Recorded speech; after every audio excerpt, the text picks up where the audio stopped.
Yo, what's up, con people? It's been a while since I uploaded a actual video with talking in it. So yeah, before I get into the video itself, it's a film review, by the way. I just want to let you know I'm doing a special giveaway. The first 10 new subscribers has a chance to win not one but 3,000 Infinity Stones. This is not a joke or a scam. I guarantee it 100%. The Infinity Stones will be delivered to your house or wherever you live, including space. If you live in space or you're an alien or whatever, you're still eligible to enter. Just subscribe, leave a like, follow one of my social medias, Instagram or Twitter, and yeah, link will be in the description below.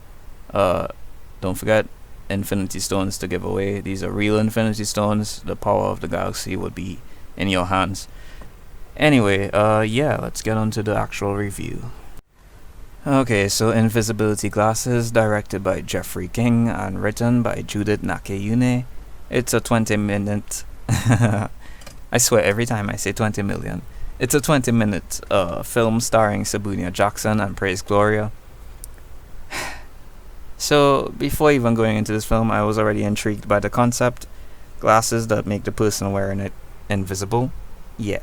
Similar concepts were done before this, but the film managed to turn it into an interesting comedy drama. The film starts off with the main character, his name is Ziwa. He came across a pair of shades that seem to have fallen from the sky.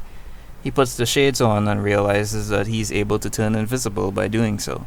But there's a catch, a really interesting catch. The shades themselves don't turn invisible, which I find really cool. But anyway. He uses these shades to benefit himself. Of course, that's what humans do with power. But then, because of his careless actions, things go south and he has to find a way to fix everything. Okay, so I have a lot to say about this film, both pros and cons, but I need to make something clear for the Karens out there.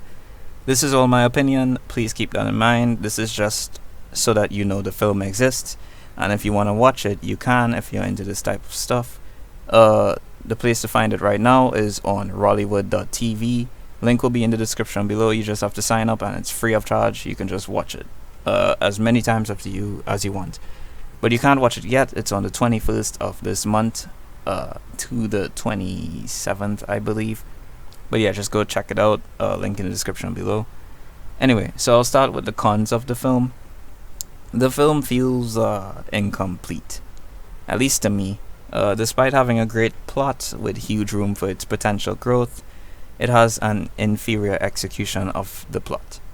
The film starts with a really beautiful CGI scene, especially for the budget of $700 US.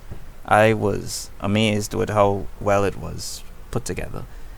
But the opening scene, the same amazing looking one, was really unnecessary. It took away from the mystery of the origins of the glasses, or at the very least, the mystery of who had them before, being a plot point. So it would have been great if the film addressed it at a later point, but it doesn't, and that really sucks, because there was a scene where a particular character, a woman, sees him using the glasses, and her reaction made me think she was the person who lost the glasses, and I was like, oh, she'll do anything to get those back. And that's what she was implying she would do, except she knew nothing about the glasses except rumors. She wasn't connected to them in any way whatsoever.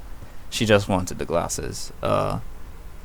So yeah, I think that was a perfect opportunity that was missed to connect the beautiful opening scene to the story, but instead it just gave her a few lines and not really a major role. Another plot point that was never really explored was that the glasses themselves weren't invisible, even though the user was. That meant that people would still see the glasses floating around magically, I guess. That in itself was an amazing idea, but the character spent no time trying to figure out a workaround for it. Instead, he used it to scare and prank people and to steal and whatnot. Even in the end of the film, when he engages in a very important moment of combat per se, he simply sneaks around the people, not really needing the glasses at all.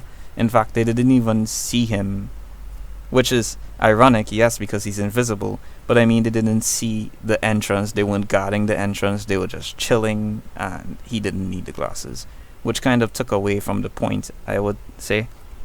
Okay, so there's a really huge elephant in the room I should address, and that's the editing itself. In general, it's good enough for you to realize what's going on. You can follow along with most of what's happening throughout the film, but some scenes, they seem to be out of context, or at the very least, really unnecessary filler scenes, we would call it nowadays. And other parts seem to be missing scenes or parts of scenes to keep the film grounded. But that's still fine. I'm not expecting like Avengers Endgame, like the whole trilogy, the whole quadrilogy, whatever. I'm not expecting that type of quality. But I'm at least expecting, enough editing to know what's happening throughout the entire film. One thing I was thrown off by was a particular scene and a half that had absolutely no sound. I thought at first that my headphones died on me, so I took out my headphones, played it, no sound. I rewinded it, and there was sound in the scene before it. So it was that scene in particular that had no sound. At first, I thought it was the copy of the film I had access to, and I really hope that's the case, because that scene in particular would have actually been quite interesting for character development. The reason I know that is because the film is totally subtitled, by the way. Anyway, yeah, now getting all of that out of the way, all those negative stuff, we can move on to the positives that I really liked about the film. Okay, so firstly, anytime people seem to be having fun while working on creative stuff, that is great. And this film, it definitely has tons of moments where you know for sure the actors were having fun. Sebunya Jackson definitely had a lot of fun in this as the main character. Every time he revealed himself, he would laugh at the people that was scared. It actually made me think he'd do well as a serial killer or a version of Joker per se. Well, I guess Joker is a serial killer. Anyway, his laugh was definitely terrifying, but amusing, which is what I think he was going for. And he hit it really well. It did get a bit tiring and made me wonder how easily amused the character was. But at the end of the day, that's their personality, not mine, so I guess it's fine. I really think the acting was the strong point in the film, or at least the strongest point. All of the actors had something to add with their acting. I wouldn't say they were flawless and god-tier acting, but they were really good.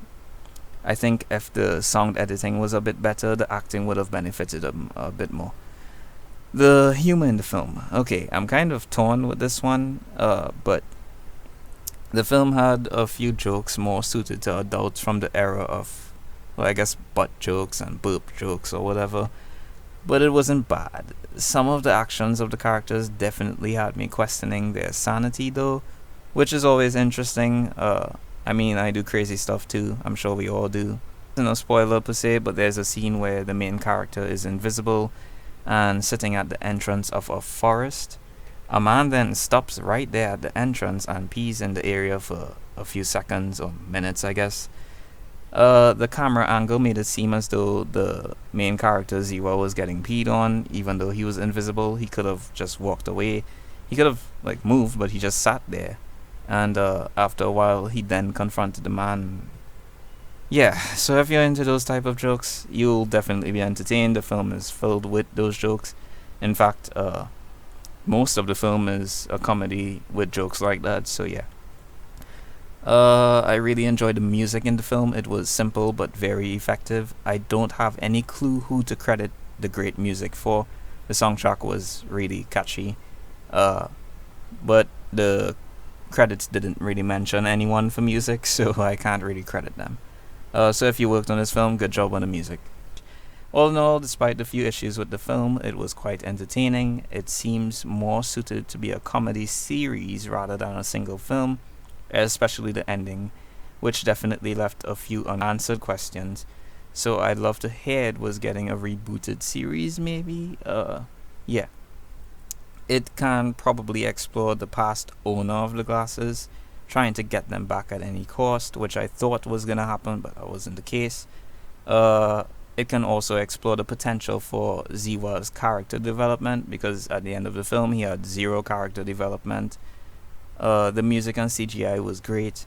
Some of the editing wasn't as good though. The story itself, the plot itself was great, but the story's execution felt a bit lacking.